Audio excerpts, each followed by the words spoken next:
we're joined now by Shola Kareem, who is an educationist and director of school, the ARETEAN. I hope I got that right. The ARETEAN school. ARETEAN. Okay. It's not an acronym, right? No. Okay, good. Yeah, listening to those two reports and seeing some of the students show concern, I really don't know if I ever was concerned about how my parents paid my fees. I was never. I never Imagine knew how that, stressful that would be. And this is the kind that is traumatic enough for the children to not understand how times have changed. Yes.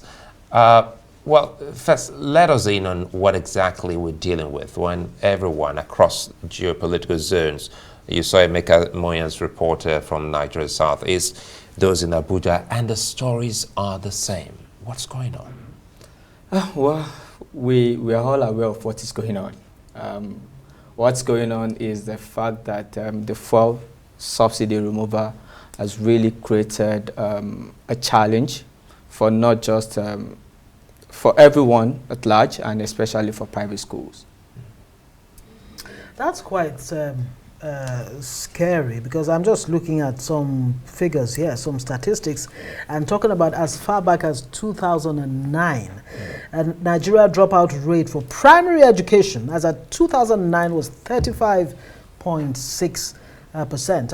I can't even begin to imagine what the dropout rate or level would be now. Based on our reporters, who went out there, he actually said, look, 60% of students have not or did not resume today. Help us understand why kids are not resuming. Well, it's simple. The challenges are the same everywhere, as I mentioned.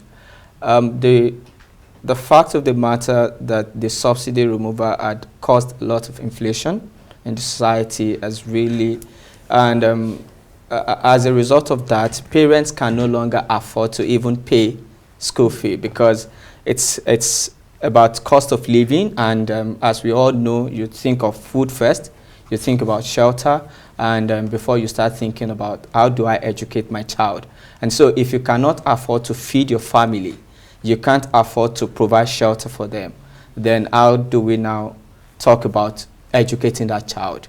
And that's scary, because at the end of the day, we are not looking at the present situation. If 61% are dropping out of school, the challenge is not now. The challenge is what happens in the next 20 years, in the next 10 years, when these children are supposed to have joined to join the workforce and be productive in the development of the country. So this is the challenge we are facing presently. And let's start talking about solutions, because I already have a sense of where you're headed, because if this is not fixed now, we're likely to create the next, bandits, the next Boko Haram, the next, criminals, because of, the inequalities we've created.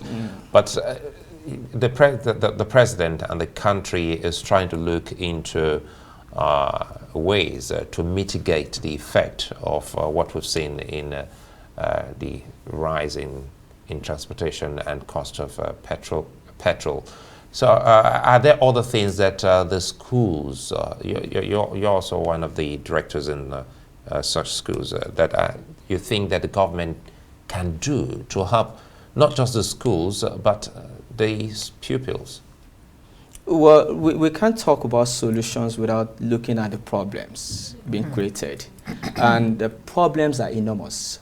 And I'll tell you why I said that, because on television, something you don't have time. People already know the problems. Talk about the problems, exactly. So the solutions can actually start coming in now. I think that the first thing is to look at the fuel crisis. I know government is talking about CNG, and I think it is very important that right now we need to fast track that and start educating people. As a matter of fact, we would have loved to buy into that, but at the same time you're scared because you don't have enough information.